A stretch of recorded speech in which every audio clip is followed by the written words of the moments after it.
The story behind the supposed reptilian city found under Los Angeles.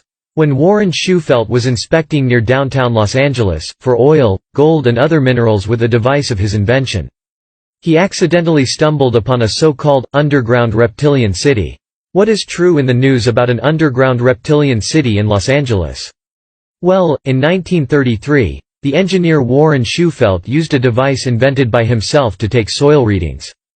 Their target was oil, gold, or any kind of valuable material.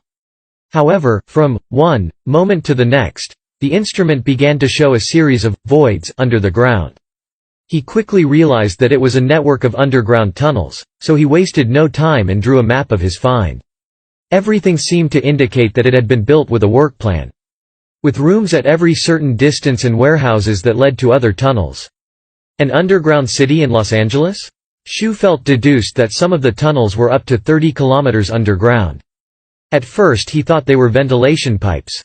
However, he never thought that these tunnels connected to a much larger city, which was submerged under the Pacific Ocean thousands of years ago, during a terrible earthquake and subsequent floods.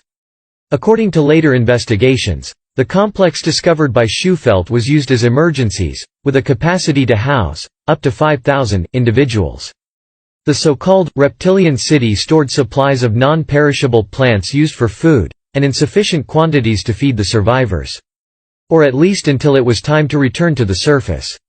It also had a supposed complex where documents, artifacts and ancient treasures would be kept. The engineer investigated the tunnel network on his own, which led him to meet a member of the Hopi, known as Chief Little Green Leaf. The legend of the lizard people. He commented on the existence of an ancient race of lizard people.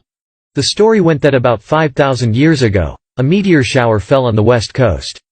A proof of this is the Winslow crater, north of Arizona. Thousands of people died that day. Miles of fertile land and forests were lost.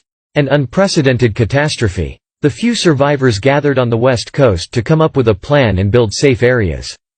However, the sky sentinels appeared and indicated that it was time to return to the underground shelters.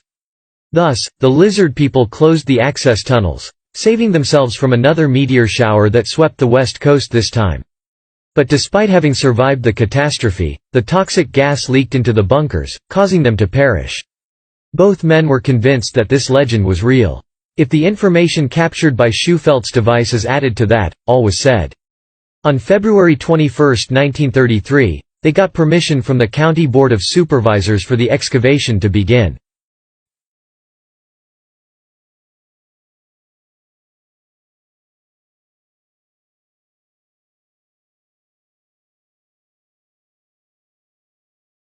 Any treasure found was to be, 50%, shared with the city of Los Angeles.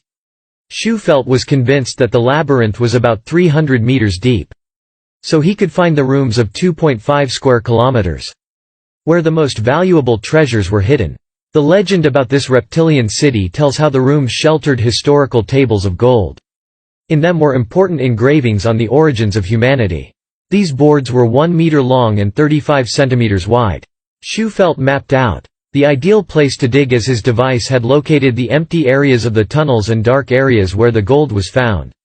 When the excavation began, the water had seeped into several tunnels, arriving to flood several rooms. The journey of both subjects had reached the media. In early February 1934, the first reports came out of the lost land of the lizard people. By that time, 100 meters had been dug in one of the 5 pits being dug at the same time. However, when there was more attention on the underground reptilian city, the project was stopped at any moment. The excavation was abandoned and on March 5, the pits were backfilled once more. Shewfelt continued to reside in Los Angeles, passing away in November '57. Leaving a legacy that, despite his continuous legal struggles, he could never continue.